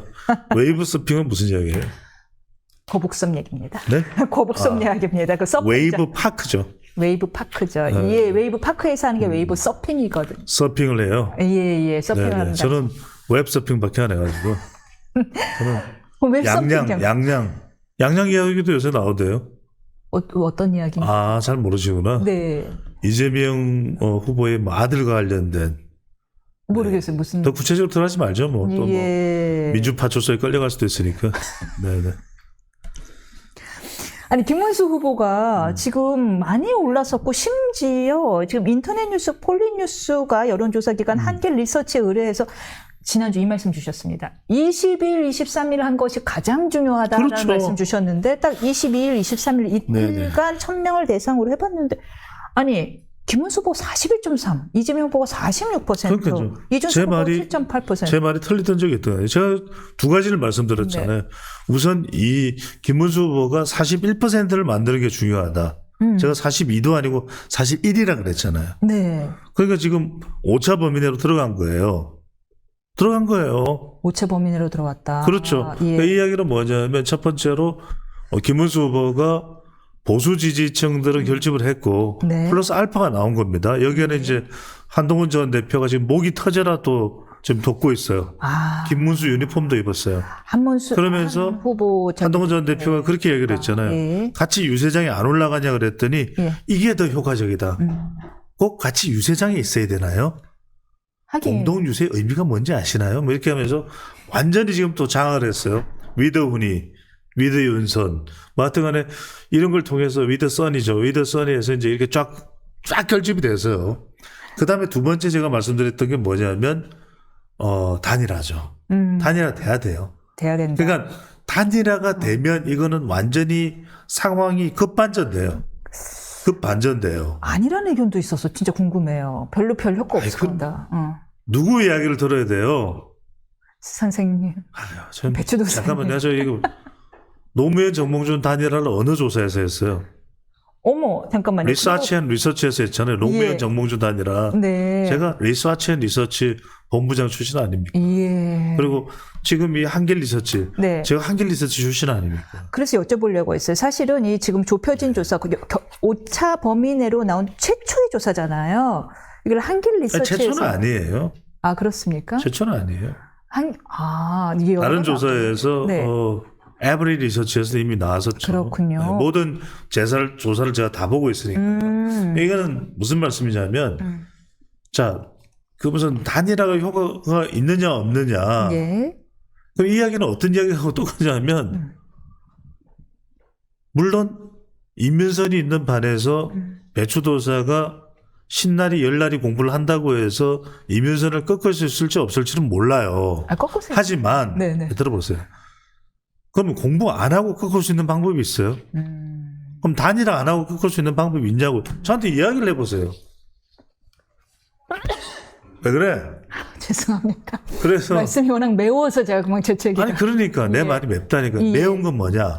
마라탕보다는 덜 매워요. 음. 마라탕 좋아하면 또 친중되니까. 그래서 무슨 말씀이냐면 이게 단일화라는 걸 쉽게 생각하면 돼요. 단일화 말고 다른 방법이 있냐고. 죽이 되든 밥이 되든 시도를 해보는 것, 시도를 해보지 않는 것은 다른 얘기. 잠깐만요. 자, 우리가 수렵을 할 때 저기 술록이 뛰고 있어요. 껑충. 가만히 있으면 술록을 어떻게 잡아요? 화살이든 총이든 쏴봐야 될 거 아니에요. 그러니까 지금 말씀하시면 41.3%로 줄여들었지만 어차피 이게 지금 거의 보수층의 결집의 최대 상태라고 보시는군요. 그래서 단일화가 아니고서는 다른 변수는 없다. 아니 그러니까요. 그러니까 아니 단일화를 안 하면 이미 후보자가 유력 후보자가 일단 뭐 지금은 양강구도가 됐지만 이준석 표를 무시할 수가 없잖아요. 아직 3차 토론도 남아있고 그러면 이준석 쪽으로 가는 표 중에서는 보수표도 있단 말이에요. 그러면 나눠진 거예요. 그러면 한 표 차라도 이기는 사람이 대통령이 되는 거야. 그러니까 이민선 앵커한테 하고 싶은 이야기는 뭐냐. 우리 시청자분들께 드리고 싶은 말씀은 자꾸만 단일화 가지고 효과가 있냐. 그러면요. 효과를 가지고 묻는 게 아니에요. 야 공부를 열심히 하는 애한테 너 그렇게 공부하는 사람한테 열심히 한번 해보겠다는 사람한테 너 공부해서 무슨 효과가 있니? 이렇게 얘기하면 그 순간 공부하기가 싫어져요. 그렇잖아요. 할 수 있는 모든 방법을 다 써보는 것이 선거라는 전쟁이에요. 그런데 그런 전쟁에서 가장 중요한 단일화라고 하는 무기를 쓰려고 하는데 야 그거 쏜다고 이기겠어? 이렇게 얘기하면 맥이 탁 풀려요. 그것도 누구냐? 상대방이 적군이 그렇게 이야기하는 거야. 아이 뭐 이게 이간질을 하는 거니까 뭐 그렇게까지 생각하겠지만 아군이 그런 이야기를 해요.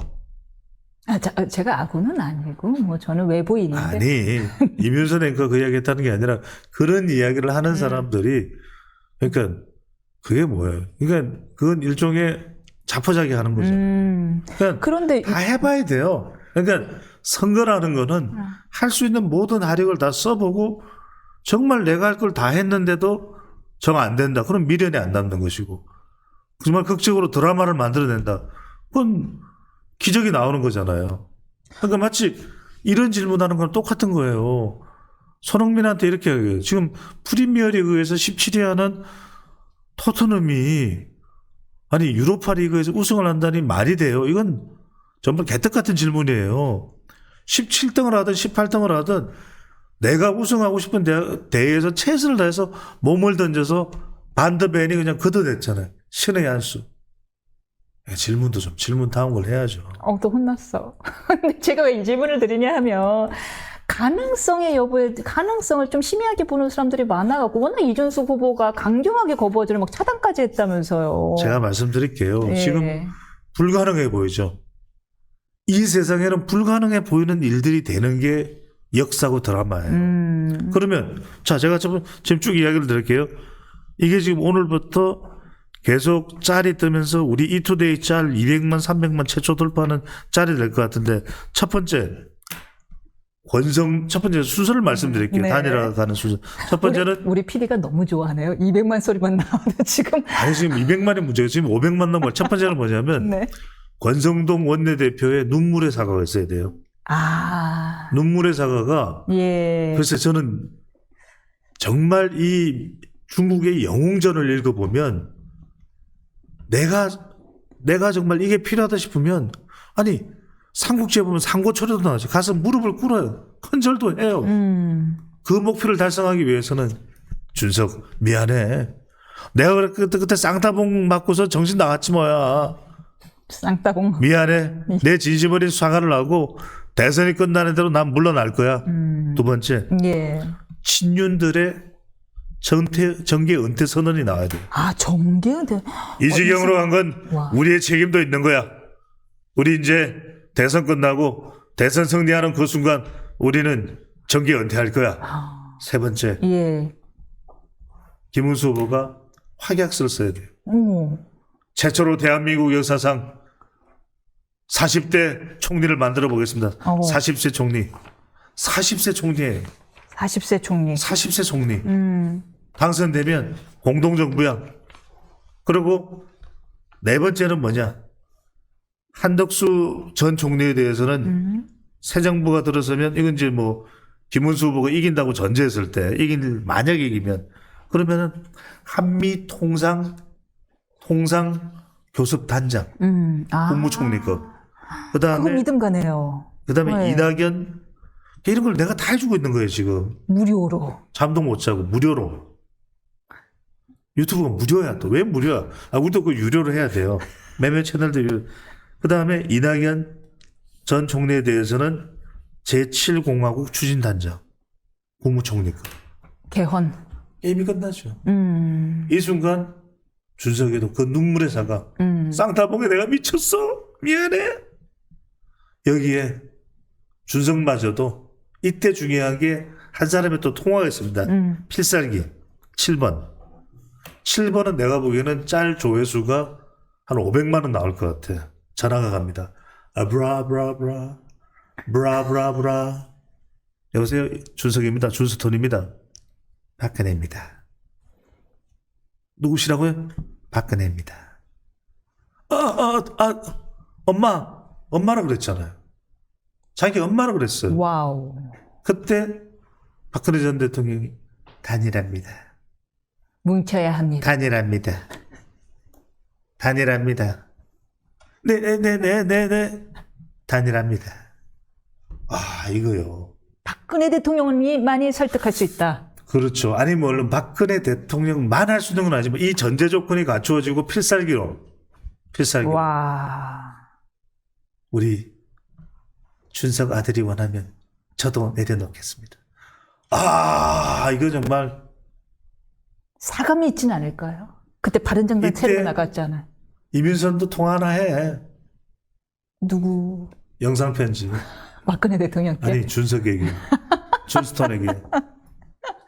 만약 이준석 후보가 끝까지 단일화를 거부하면요. 그때는 이제 승산이 없는 거예요. 정말 자강론으로 안 되나요? 네.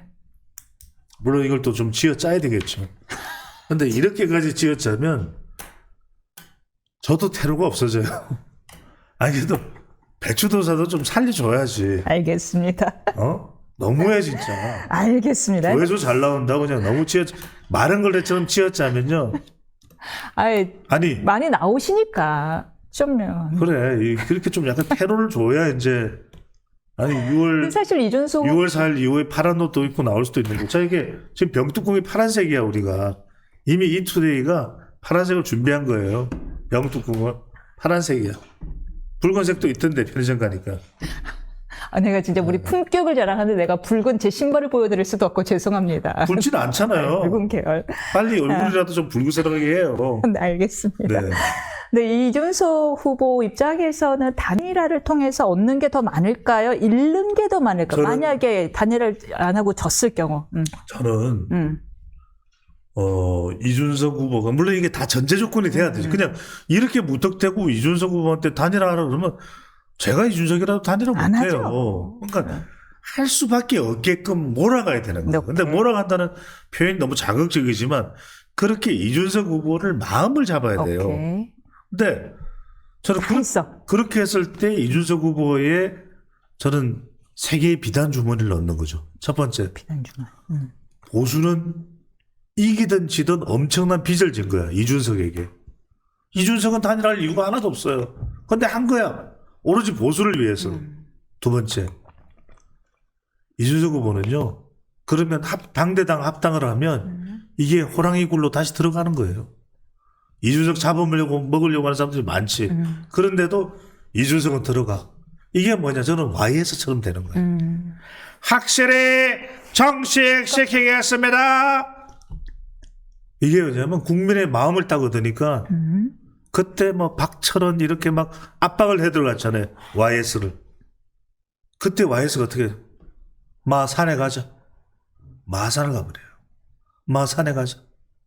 그러면서 국민들은 이거 뭐하는 짓이고 와 이래 샀노 막 이러면서 YS에도 힘을 싣게 됩니다. 저는 이준석이 그런 결단을 내리면 이제는 여론은 준석의 편이에요. 똑똑한 줄 알아. 여기에 과감성까지 자기 희생까지 나옵니다. 희생, 자기 그렇죠. 희생. 그 다음에 생각을 해보세요. 그 용서하는 마음. 이 기억은 영원히 남습니다. 우리 역사에. 그러면 세 번째는 뭐냐? 이준석은 40이야. 딱 대통령 선거에 나갈 수 있는 나이에 바로 첫 출마를 한 거예요. 그럼 앞으로도 이제는 대선 때만 오면 바로 대선 후보예요. 이건 뭐냐? 이번엔 설사 못 된다고 하더라도 요 다음번에는 이 결단을 내리잖아요. 보수는 저는 TK, PK는 이준석 무조건 밀어줍니다. 왜? 3년 후 아니면 5년 왜? 거잖아요. 서문시장에 가보잖아요. 빠르면 3년이 될 수도 있잖아요. 네. 서문시장에 가보잖아요. 그래 우리 준석이 왔나? 니 만두 니 다무라 막 이러고 자갈치장 가보세요. 내 막 갈치 해 떴다. 니 다무라. 완전히 이준석은 여론상으로는 대항할 수, 물론 한동훈 전 대표도 여론이 좋죠. 그러니까 보수는 순식간에 대선 후보를 두 명이나 원대전지 갖고 있는 대선 나가도 되는 사람이 2명이나 돼요. 여기다가 오세훈 시장도 가세될 수 있죠. 그러니까 보수는 천군만마, 만군만마가 돼요. 저쪽은 누가 있죠? 이른바 민주당은? 민주당 생각해 보세요. 민주당은 만약에 대선에 이기면 대선에 이기는 대로 이재명 후보에 남겠지만 대통령이 만약에 대선에 지면은 와르르예요. 초일극 체제를 만들어 놨기 때문에 아니 생각해 보세요. 컴퓨터에서 엔비디아 GPU를 빼버렸어. 없어. 항상 엔비디아 노래를 불렀잖아요. 이재명 후보가. 그러면 여기는 순간 와르르예요. 중심축이 무너져버려요. 근데 저쪽은 그래도 이준석의 똑똑함을 이번에 발견했잖아요. 아 정말 심하게 똑똑하다 보니까 영어도 그냥 샬라샬라 이민선만큼 해. 이민선 부르 잘하잖아. 그럼 진짜 못하는 건데. 저만큼 하면 아유 이준석 뭐 그렇죠. 영어 잘하는 건 뭐 이미 기존 주제의 내용 좀 사실이니까요. 흐트러지지 않게 좀 도와주세요. 그래서 이런 것들이 입증이 됐잖아요. 진실돼서. 그러니까 이런 걸 보면은 상당히 저는 이번이 결단이 될 수 있고 이런 걸 봐요. 우리가 지난 대선 때 두 가지만 짧게 말씀드릴게요. 네. 지난 대선 때 예. 윤석열 안철수 단일화도 안 된다는 사람들이 많았어요. 그냥 뭐 안 해도 돼라는 이야기도 할 정도이고 그리고 심지어는 안철수 의원이 손에 장을 지진다 그랬잖아요. 맞아요. 손을 봤더니 멀쩡해. 그다음에 또 하나가 뭐냐면 2002년에는 정몽준 노무현 단일화가 있었잖아요. 그때 여러분들 정몽준 캠프에 누가 있었는 줄 아세요? 김민석, 김행, 김행. 역사적 아이러니 아닙니까? 그러니까 이런 걸 보면 그래도 안 될 것 같은 단일화가 되는 거예요. 제가 말씀드린 건 그 두 사람을 이야기하려는 게 아니라 단일화라는 게요. 다 안 될 것 같은데 그때 노무현 후보가 뭐랍니까? 상대방이 원하는 걸 들어주세요. 전 갈 때까지 가죠. 뭐 이렇게 된 거예요. 비슷했죠. 그죠? 네. 그러니 아니요. 호응 좀 해줘요. 그래서 그 당시에도 됐단 말이에요. 안 된다는 사람들이 많았어요. 2002년에도. 근데 이번에도 마찬가지로 지금 전개되는 상황을 보면 이준석 후보가 말도 안 되는 이야기다. 완전 절대 안 돼. 이걸 되면 무슨 기적도 이런 기적이 없잖아요. 근데 모르죠. 저는 28일까지 오늘이 26일이기 때문에 하룻밤 사이에도 역사는 수만 번 바뀝니다. 그러니까 지금 26일이고 오늘이 27일, 28일 수요일까지는 단일화에 대한 여지가 남아있다. 근데 목요일 가면은 사전투표를 들어가 버려요. 그러니까 남아있는 시간은 제가 지금 말씀드린 이게 지금 한 500만 조회수 될 것 같은데 이틀, 3일. 우리 500만 조회수 되면 뭐 하나 또 선물이라도 드려야 되는 거 아니에요? 일단 출연료를 우리가 다시 재협상해야죠. 재입상해야 되죠. 그렇죠. 예. 그건 매우 중요한 이야기. 예. 일단 그거부터 뭐 선물이 뭐가 중요하겠습니까? 그렇죠. 예. 그건 지금 우리가 방송 끝나자마자 한 2시간 이야기를 좀 해야 될 것 같아요. 근데 여하튼 이걸 통해서 단일화가 된다 그러면은 저는 이 대선 네. 결과는 상당히 예측 불허가 될 수 있을 테고. 정말 솔직히 말씀해 주세요. 왜냐하면 이준석 후보랑 인연이 있으시잖아요. 가끔 연락하시잖아요. 뭐 아주 가끔이죠. 예, 근데 윤석열 후보와 당시 안철수 후보는 말로는 손을 지진다고는 했지만 분명히 물밑 협상은 있었단 말이에요. 발밑에서. 근데 지금은 전화까지 내가 차단한 상태다 하면서 아예 협상이 없는 상태로 물밑 협상이 없는 걸로 알려져 있는데 그렇습니까? 아닙니까? 제가 이게 분명히 말씀드렸는데 아니 이준석 후보가 연락을 받을 수 있는 전화가 한 개겠어요. 자, 본인 전화도 있지. 옆에 수행하는 사람들 통해서 얼마든지 그걸 오히려 쳐다봐요. 자기 전화는 안 봐. 오히려 수행관들이 항상 이렇게 보여주면 오케이 이러면서 넘어가요.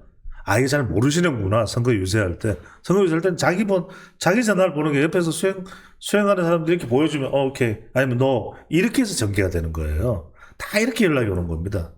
그런데 여기서 이제 아까 말씀드린 브라 누구십니까? 이제 전화를 직접 해야 되니까 누구십니까? 박근혜입니다. 단일합니다. 왜냐? 김문수 후보가 누굴 예방했어요? 박근혜 전 만났잖아요. 그 내용이 안 나왔을까요? 그렇군요. 그러니까 이제 그걸 분명히 예. 어렵다라고는 이야기를 했을 거예요. 박근혜 예. 전 대통령도 간단치가 않다. 이제는 엄마도 엄마지만 내 손을 벗어난 아들이다. 이거 대선 후보니까. 그럼에도 불구하고 이런 전제 조건이 갖추어지고 난 다음에 마지막 필살기죠. 마지막 퍼즐이 맞춰 들어가는 거죠.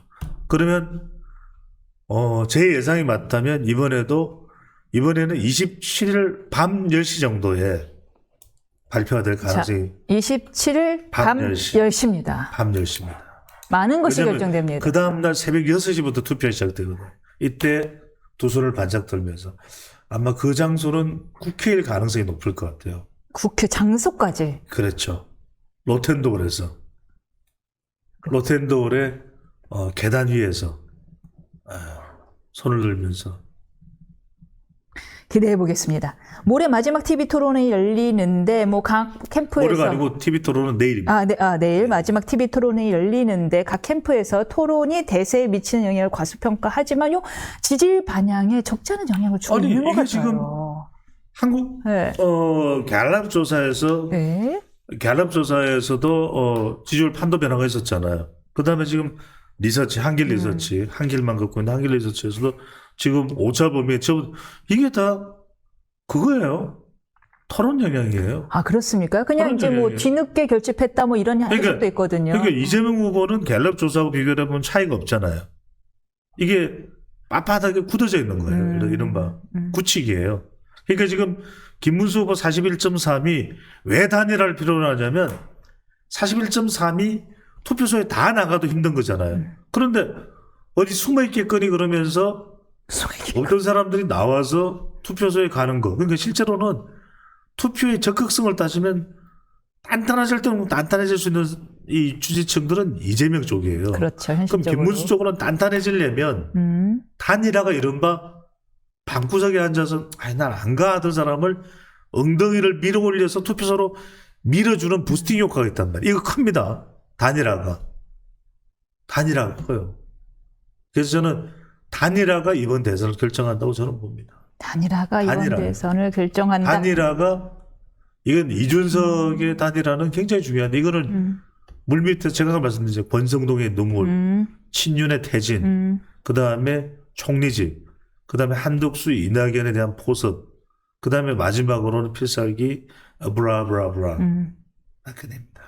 또 하나 추가한다면 제가 감히 추가한다면 이면선 김문수 후보의 자강도 중요한 문제인 것 같아요. 자강도 중요하죠. 이건 한동훈 전 대표가 계속 이야기하는 거예요. 네. 그러니까 뭐냐면 이게 27일 날 밤 10시에 두 사람이 손을 들면서 이제 완전히 전 정부와는 이제 새로운 미래 정부다.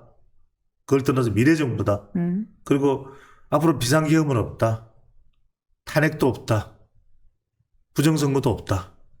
노노노 쓰리노를 해야죠. 하고서 이준석과 손을 딱 맞잡고 미래 정부로 가겠습니다. 딱 3년입니다. 트럼프를 대응할 수 있는 협상팀 그대로 이어가겠습니다. 제7공화국 반드시 합니다. 이투데이 유튜브에 출연하겠습니다. 좋네요. 한 가지 중요한 이슈를 1교시에 설주환 변호사가 했는데 네. 어제 인터뷰에서 이재명 대표가 놀라운 이야기를 했어요. 어떤 그동안은 개헌안에 대해서 일단 이번은 5년 하고 다음번에 4+4 하자라는 의견이었잖아요. 근데 일단은 이번 대통령은 5년이다. 왜 헌법 128조 2항 때문에 어쩔 수가 없다라는 게 기존 예. 입장이었는데 어제 돌연 그런데 그게 뭐 맞기는 한데 근데 과거의 국민이 왜 현재의 국민의 의견을 제안하느냐 하면서 다른 국민들이 이제 현재 국민의 뜻이 다르다면은 다르게 해석될 수도 있는 거 아니냐라는 여지의 말을 했습니다. 연임하는 거요? 즉 현재 대통령에게도 연임이 적용될 수 있는 거 아니냐 국민의 뜻이 그러하다면라는 말을 했어요. 그건 어렵게 볼 필요가 없잖아요. 네. 국민개헌에서 개헌해가지고 200명이 개헌해서 그 내용들 다 집어넣으면 연임이 아니라 뭐 연임도 가능한 거죠. 그러니까 당연히 가능은 한데 이 발언에 대해서 소장님의 입장은 어떠한지 궁금했어요. 제 입장 그거예요. 그러니까 여론을 그렇게 네. 해서 형성해서 가면 네. 그리고 또 가능한 이야기다. 국민 여론 네. 지지율을 또 높여놓고 그러면은 잘한다. 못할 이유가 뭐 있냐. 지금 그리고 입법, 사법, 행정 다 지게 되잖아요. 네. 그럼 그걸 못할 이유가 없고 간단하게 생각하면 됩니다. 네. 그걸 뭐 국민 눈치 보면서 못할 거다 저tal 거다 그런 해석은 필요 없고 그게 국민들 동의를 또 이끌어낼 수 있는 지금 국민 공의 이야기도 하잖아요. 그러니까 국민들로 구성된 대표 국민들로 구성된 그 대표를 어떻게 선정하는지 알 길이 없지만 그들이 여론을 주도하면은 그래 지금 대통령 잘하고 있는데 아니 러시아 국민들은 푸틴 지지율이 80%야 못할 이유가 뭐야 이러면 그렇게 되는 거죠. 그 위험성에 대해서 걱정하는 그 위험성을 지금 유권자들 중에서 얼마나 감지하고 있겠어요. 이게 권력을 쥐고 나서 그 권력자가 나는 이 방향으로 갈 거야 라고 목표 설정을 해버리는 순간 그건 또다시 국민들의 동의를 받는 그런 방향으로 또 가게 돼요. 그래서 우리가 아무리 유권자들이 이 국민 주권이 이야기를 강조를 해봐야 결과적으로는 다수의 국민들은 그런 막 선동하게 되면 또 달려갈 수밖에 없어요. 그러니 항상 하와이에 있는 블루 하와이 홍준표 전 대구시장이 항상 하는 이야기 레밍 같은 쫓아가고 말이야 레밍이야 하는 그 얘기잖아요. 제가 한번 꼭 모시고 싶은데 한번 힘 좀 써주세요. 오시겠죠. 네. 500만 되면. 너 하루를 다 돋구세요. 그러면 임 변호사 그러면서 오시겠죠. 그럴까요? 네. 다음 마지막 토론 다음 날부터 사전 투표가 시작됩니다. 어떤 절체 조명이 중요한 기회인데 단일화를 제외한 또 다른 변수가 혹시 있을까요? 또 다른 변수는 제가 칼럼도 썼는데 칼럼 참 많이 써요. 제가 이투데이는 아직 기회를 안 주네요. 네. 다들 원하던데. 네. 꼭 그래서 뭐 하는 거예요 도대체? 그렇죠. 네. 그래서 그 얘기를 하려다 보니까 직업별 투표예요.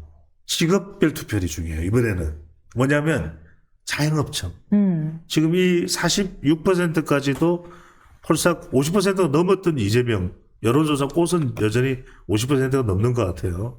근데 폴싹 주저앉은 이유는 뭐냐면 바로 이제 120원 발언 이런 게 논란이 되는 거예요. 그렇군요. 호텔 경제학이. 네. 그래서 지금 한동훈 전 대표도 소득 주도 성장이 아니라 노쇼 주도 성장 아닙니까? 뭐 이러잖아요. 그죠? 그러니까 이제 이런 것들이. 네이밍 잘해요. 요즘 네이밍 잘해요. 잘해요. 예. 그러니까 김어준 대박건빵. 제 방송을 계속 본다는 이야기겠죠. 그렇군요.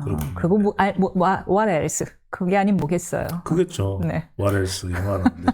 그래서 이제 그 직업별 투표를 왜 중요하면 자영업도 있고 블루칼라가 있어요. 네. 왜냐면 역대 대통령 중에서 주로 이제 블루칼라는 민주당 모기겠거니 이렇게 한다면요. 왜냐면 중대재해처벌법이나 이런 부분들 노란봉투법 그러니까 그런 노동자들의 입맛에 주로 맞는 정책들을 민주당 쪽에서 많이 가져갔단 말이에요. 이번에 뭐 민주당 응답도 했습니다. 근데 누굽니까? 김문수 노동. 그런데 여기에다 한 방 더 바주카포 형식으로 나온 것이 설란영이죠. 이게 걸 크러쉬, 걸 레이브 크러쉬잖아요. 그러니까 이 부분들이 이제 영향을 미치면서 직업별 투표율. 자영업과 블루칼라 그러니까 가족들 빼고 네. 본인이 자영업이고 블루칼라인 사람만 전체 유권자의 몇 %인지 아세요?